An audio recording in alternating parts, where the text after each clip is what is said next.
Hi, I'm Alice Finnemore. I'm currently a minister in the United Church, but that took a long time to accomplish. I graduated yet again in the spring that I turned 60. Learning is a lifelong process, and we don't need to stick to just one thing for our entire lives. When I went to high school, I thought that my only choices were to be a nurse or a teacher. The education program, though, seemed so boring, just like a high school type subjects.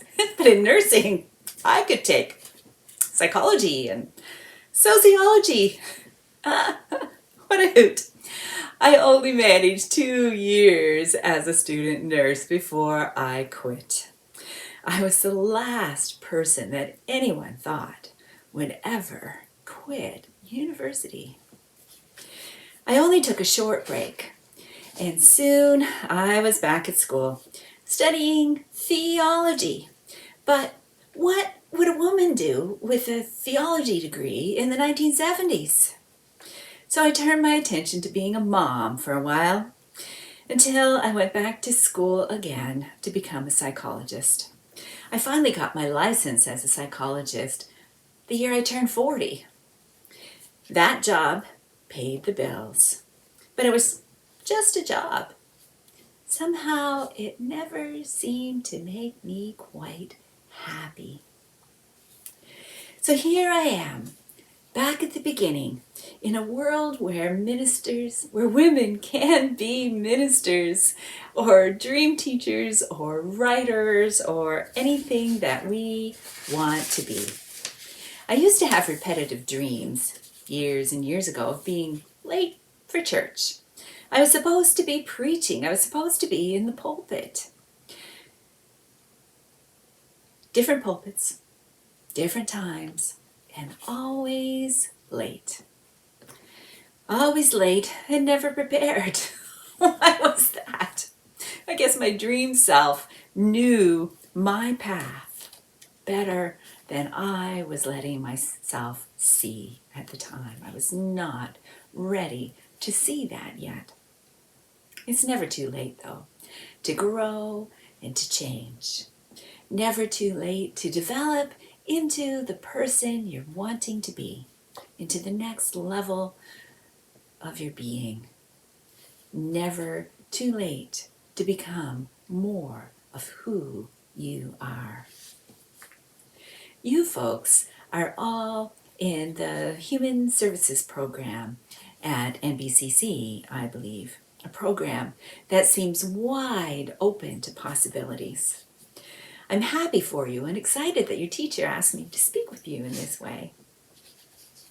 She told me that your first topic is discovering your personal rhythm for healthy living.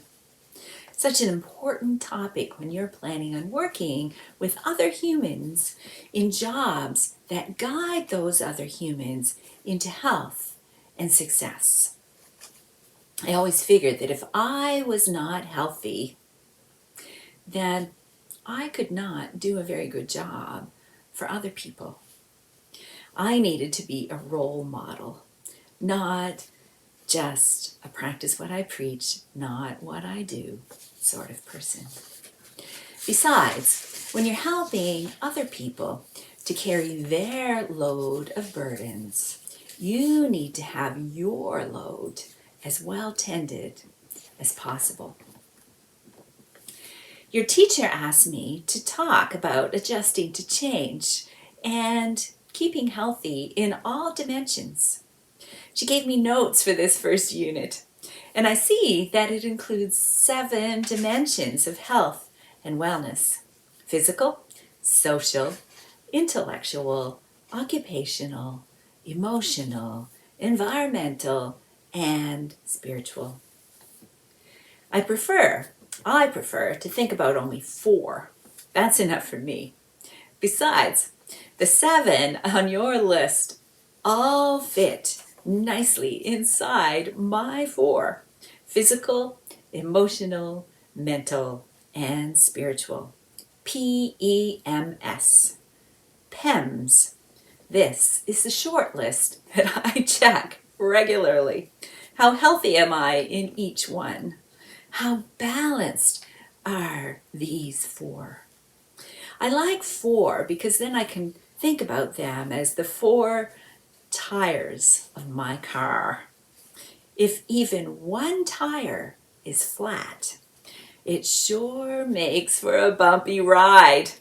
Have you ever driven a car with a flat tire? So in order to have a fairly smooth ride through life, a fairly smooth life journey, you need all four tires balanced. Life itself gives us enough bumps, enough hills and valleys.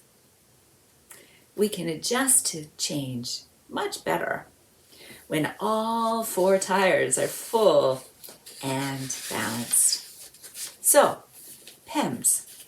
First, physical. In that, I would include, from your list of 7, the physical, of course, but also the social, occupational, and environmental aspects. Second, E, emotional. That would include your emotional in your list of 7, but I'd also say your social, occupational, and environmental health. M, mental, is the intellectual, of course, but also has aspects of social, occupational, and environmental. Finally, the spiritual. I want to emphasize that spiritual does not mean religious church-going activity, although it can include that. Spiritual is one of the 4 tires for everyone, and often is the one that goes flat because people ignore it. Everyone, every single one of you is a spiritual being with spiritual aspects. Within this tire of spiritual, I would include some social, some occupational, and some environmental. So you see, in my system of 4 tires, PEMS, physical, emotional, mental, and spiritual, each of these 4 include aspects of our social, occupational, and environmental lives. I might think of these as being the nuts on the wheels. Your tires might be all nicely filled and balanced, but if you don't pay attention to the nuts and your tires fall off, well, you won't be going very far. You might make a habit of checking your tires regularly. Make a note on your calendar to do this weekly or monthly, maybe even daily, depending on what your road of life is like at this moment. For each of the 4 tires, think about how that aspect of your life is being affected by your social life, your job, and your environment. You'll see where you might need to tighten things up just a bit. So now I'll talk about the physical dimension with a bit more detail. I feel better now physically than I did when I was 30. I hurt less. In fact, I don't really hurt at all. Maybe I just take after my daddy, who died just before his 87th birthday. He might have needed 1 Tylenol a year, maybe. That's pretty good. Hard-working farmer he was. I'm happy to have his genetics, but I also have my mother's genetics. More about that in a bit. When I was 50, I was learning how to teach people about dreams and how to travel in conscious dream journeys. One day, we journeyed to find a spiritual guide, and who did I find but my 85-year-old self? She was slender, strong, tanned, and spending time in nature. I asked her how I was supposed to get to that point, the slender, strong, tanned point. I already spent lots of time in nature. Her response was, "Start now." If I wanted to be like her when I got to be 85, I had to start at 50.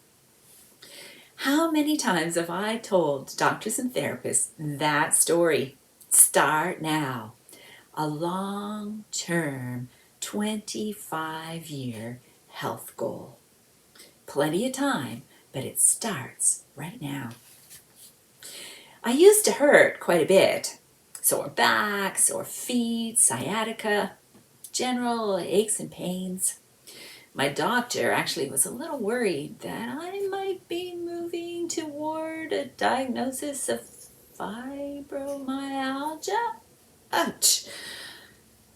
I started going for massage and physio, and everywhere I went, they told me that maybe, just maybe, I should be doing some strengthening exercises, a strengthening program, and not just a stretching program.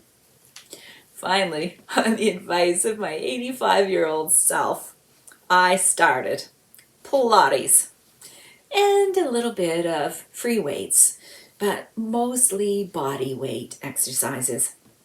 Believe it or not, now, after never being able to do any at all, I can now do 5 whole push-ups. And I can do 35 deep squats without even getting out of breath. I still can't do a chin-up, but I'm working on it. A little bit at a time. You know, if you practice the guitar for 5 minutes a day, after a couple of months, you'll be a guitar player. Chin-ups are taking a little longer, but that's okay. I'm not 85 yet. Another physical issue was my eating. I've known for most of my life that I am a compulsive eater, a food addict, eating for emotional reasons rather than for physical reasons. I have since learned that this is also a very physical problem, not all in my head or all in my emotions. I tried all sorts of ways to lose weight, and none of them stuck until I finally understood and accepted my addiction. Not everyone is a food addict, so take this with a grain of salt. It may not be for you. I finally admitted to myself that flour and sugar are like alcohol to me. One bite and I fall off the wagon. Maybe a slow slide at first, but eventually I end up in the ditch. So a little more than 2 years ago, I gave up sugar and flour cold turkey. I don't mean just wheat flour either. I mean almond flour, buckwheat flour, rice flour, and so on. Any kind of flour. Gluten-free flour is just as dangerous to me as full gluten flour. It's the processing that does it. Like coca leaf turns into cocaine when it's processed. The processing turns it into an addictive substance. And so I quit cold turkey. I lost about 60 pounds in 7 months and have kept those pounds off for over a year and a half. That addictive part of me comes with my mom's genetics, her body type. Unfortunately, I also got her mutated breast cancer gene. So there I was, losing weight, completely changing my way of dealing with food, and at the same time, I was making a decision to have surgery like Angelina Jolie, except that I stayed flat. That's a decision I do not regret. Instead of an 80% chance of having breast cancer eventually, my risk is now lower than that of the general public. It was a big decision, though. Your notes for this class tell you that when you are preparing for a change, you have to first make the decision, then make a plan, carry out the plan, and finally maintain.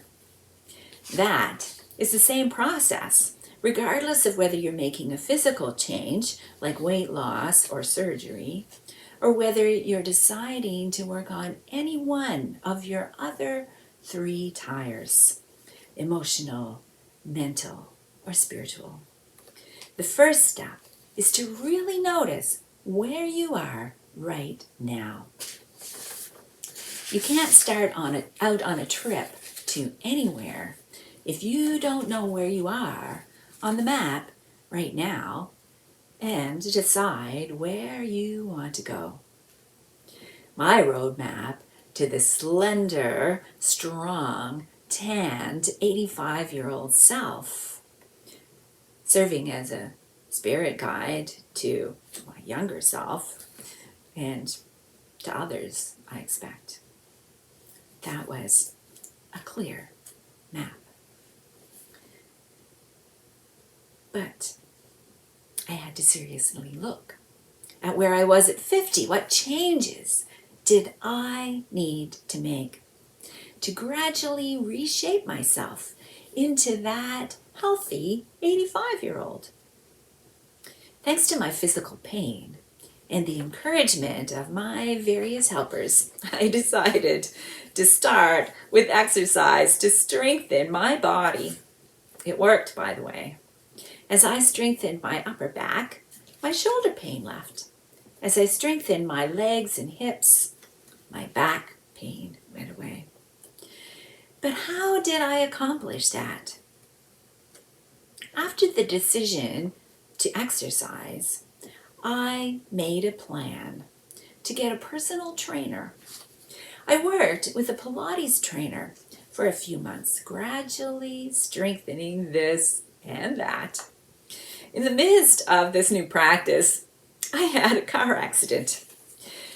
So I'm so glad that I had made the decision to strengthen, as who knows what state I would have been in if my muscles had still been in a neglected state. As it was, I bounced back fairly quickly, doing little bits of the same exercises. I just kept going in a modified plan as much as I could in order to stay in the habit. Habits are important. Habits are what helps with the doing of the plan. Any activity that you do over and over becomes a habit. Becomes automatic. And the more automatic, the better. When you have to use mental energy to think about what it is that you're going to do, you are less likely to do it consistently. And the more you do the same thing the same way, the easier it gets. So for example, I make the same breakfast every day. I follow the same pattern every morning. I boil water, then I put 4 extra large eggs in to poach for the 2 of us. Then I measure out 2 ounces of dry cereal, whether it's oatmeal or 7 grain or whatever it is that I have in my cereal jar. I add water and I microwave for 2.5 minutes. For 2.5 minutes, I can do whatever I want. Sip coffee, chat, read. But when the microwave goes ding, I know I have exactly enough time left to measure out 6 ounces of blueberries, 6 ounces of yogurt, and ½ ounce of flaxseed. If I dilly-dally at any point, my eggs are overcooked. When I follow this routine, I have perfect, yummy, filling breakfast. I eat about 3 times as much as my hubby does for breakfast. I love this way of eating. People say it takes willpower, but not really.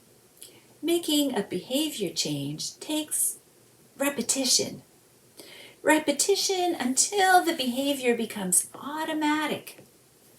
But it does not take willpower. You have as much willpower as I do. Willpower runs out when we have too many decisions to make. I made one decision to stop eating sugar and flour.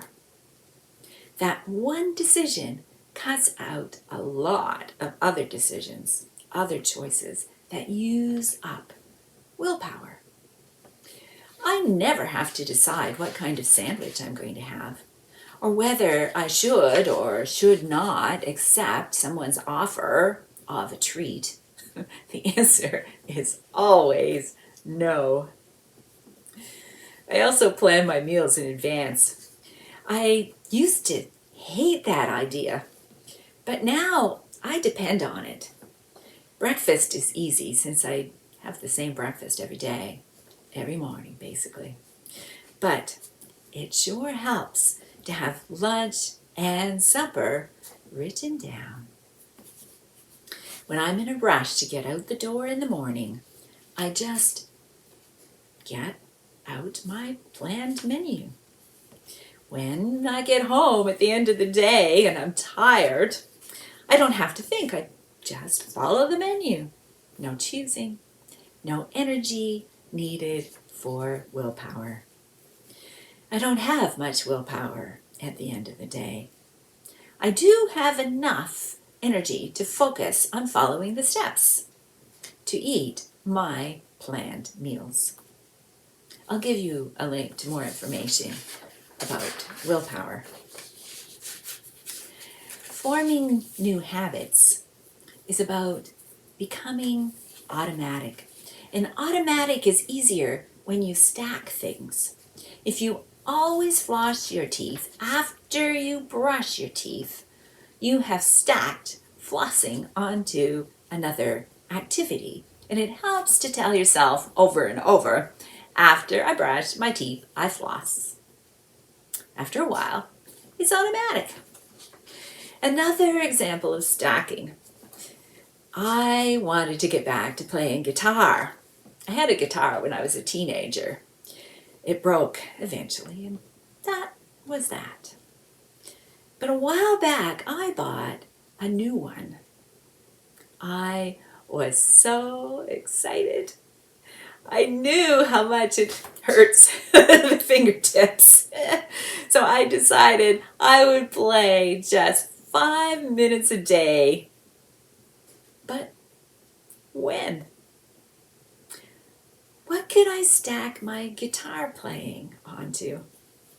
I decided that I would put my guitar in the room next to where I had my computer. I would turn on the computer, and while I was waiting for it to go through its wake-up routine, I would play the guitar. The old habit was easy, just turning on the computer. I did that every day. The new habit, all I had to do was walk from the computer over to the guitar. After I turn on the computer, I play guitar. This worked marvelously for months. And then something happened that upset my routine, including where I kept my laptop. guess what? I didn't play guitar for months. I've since decided to get back to it, and I moved my guitar into the room with the TV. I tell myself before I watch TV, I will play the guitar. The sweet little calluses are coming back. So to review, to make any behavior change, 1, decide where you want to go and really see where you are right now. 2, make a plan. 3, do it. Do it enough that it becomes automatic. Don't depend on willpower. No one has enough willpower to depend solely on willpower. And no one has more willpower than you do. It is a fact. Finally, maintain. I once read that you can have anything you want, but maintaining it is an entirely different story. It's like those houses that you can buy tickets on. Let's say you spend $100 to buy a ticket and support NB hospitals. Let's say you win. Suddenly, you have a big house somewhere else. Do you move? Do you sell? And your big house needs new furniture, and it has a big property tax bill every single year. Good thing they give you a lot of cash too to tide you over for a bit. Eventually that new house will, like any house, need new windows and a new roof and new appliances and on and on. Maintenance is hard. Maintenance is day in and day out. What do you need to do to maintain your new hard-won automatic habit, that precious behavior change? It takes recall. Remember where you were. Here's a photo of me. On the left is me, a little more than 2 years ago, on day 1, starting my new eating habits. The middle photo is a year later. I was a bit thin, recovering from surgery. And finally, on the right, is now. This picture makes me happy. This picture of the 3 selves of me helps me to be honest with myself, to remember where I was, and to keep me motivated to stay where I am now. It also helped through all that to have support. When I was going through these major physical changes, to lose weight and to give up my breasts for the sake of my 85-year-old self, I knew I needed support. I could not do it alone. I'm so grateful for a number of Facebook groups, Facebook support groups, hundreds, thousands of people doing the same thing. And someone out there is always feeling strong when I am feeling wobbly.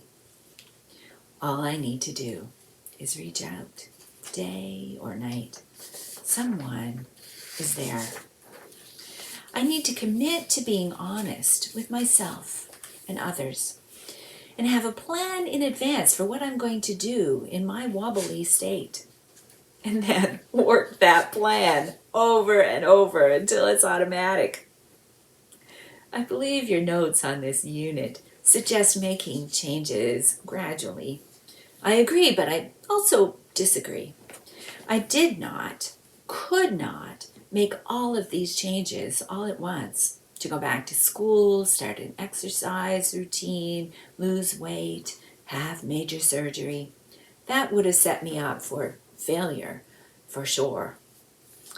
Choose a change and do that change consistently until it is automatic. And then do the next thing and the next. But some aspects of it are not gradual. You can't tell an alcoholic to gradually give up alcohol. Well, you could, but it just won't work. It's all or nothing. Giving up sugar or flour, for me, is an all or nothing thing. It's an all or nothing thing for me, at least, and for many, many others. Just cutting back does not work. Not for me. I've tried that many times. Your notes say that when you want to make a change, first decide what the problem is and then explore alternatives.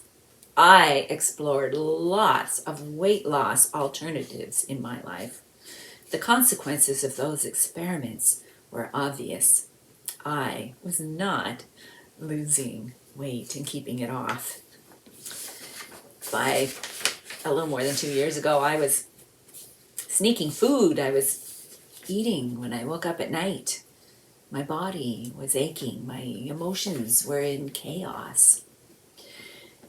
Your notes say to then identify your values. My values were clear. I could see them in my vision of my 85-year-old self, that slender, strong, tanned 85-year-old self. And I could hear my values in her words. Start now. So then you decide, you take action, and you evaluate. I did not need to follow my eating plan for very long before I could evaluate.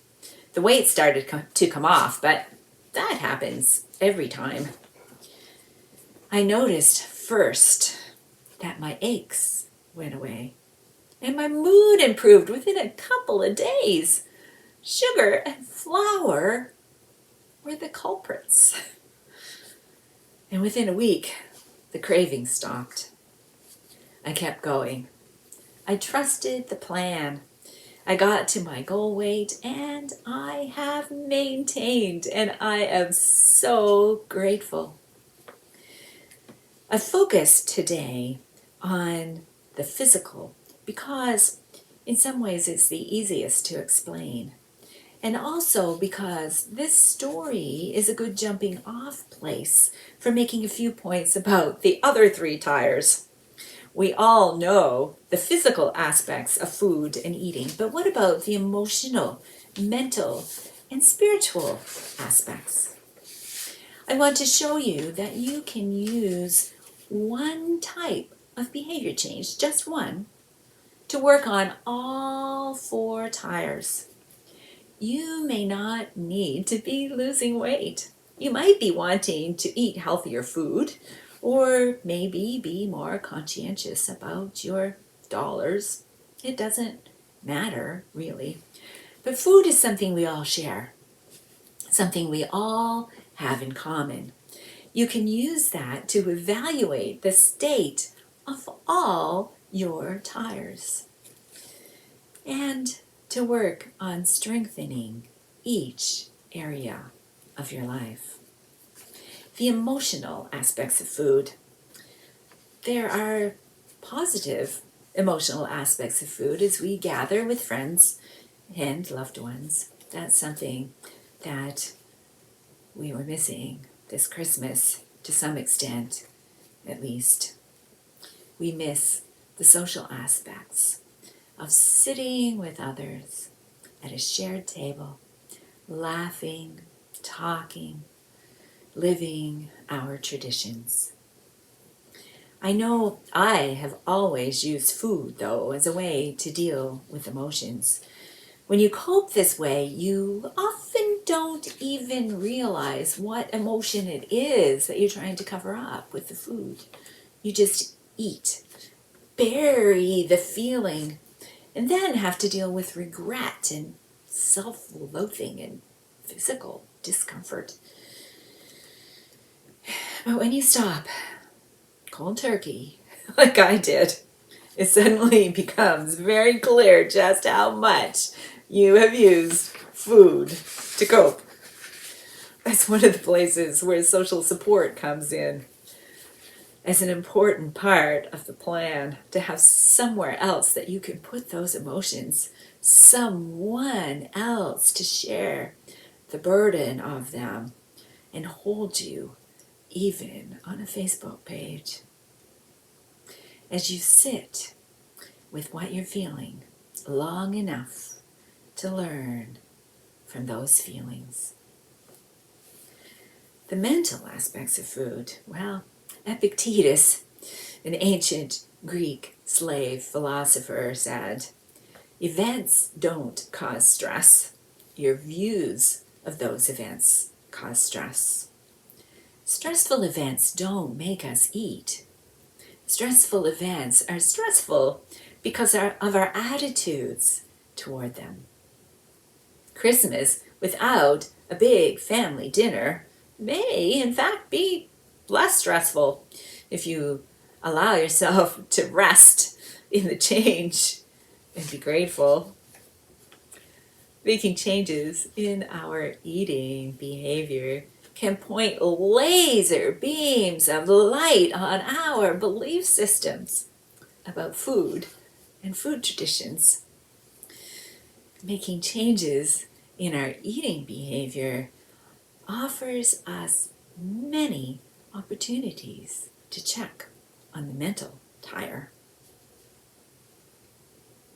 Spirituality of food. A while back, I decided that my kitchen would be a holy place. It is the place where I express love for others by preparing food for them. It's the place where I prepare food to nourish my own wonderful, precious body.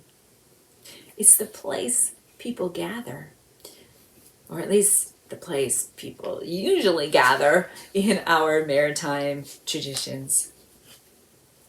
We make connections with each other around food. Food is central to our religious traditions.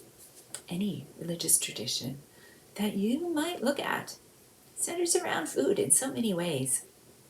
In that light, I decided that I would care for my kitchen with the same sort of reverence that I would care for a holy temple, a sanctuary of peace. My kitchen tasks have become a sort of meditation, a spiritual practice. What else do I do to nourish my spiritual self? I dance. Lately, I've been dancing a lot to Santana, which is a very physical activity, by the way. They all go together. They all have to go together to make your car roll along smoothly on the road of life. So anyway, I have been dancing to Santana. A few weeks earlier, though, it was Bob Marley's song called "Three Little Birds." It goes like this. I'm not going to sing it. "Three little birds perched by my doorstep, singing sweet songs of melodies pure and true. Singing, this is my message to you. Ooh, ooh. Don't worry about a thing, 'cause every little thing's gonna be all right. Don't worry about a thing, 'cause every little thing's gonna be all right." So I dance. I also journal. That's not really so physical. It's a little bit of emotional, well, a lot of emotional and a lot of mental. I journal pages and pages sometimes, and I look back on years past to see how far I've come. Just like I look at that photo and know how far I've come. I've included a short list of resources for you. But here is a homework assignment, not one that you have to share with anyone other than your own self. Put on Bob Marley and dance. Pay attention to how it affects your four tires. How does it affect your physical experience, your emotions, your mental self, and your spiritual self? And when you're done dancing, write about that. And repeat. Repeat as necessary.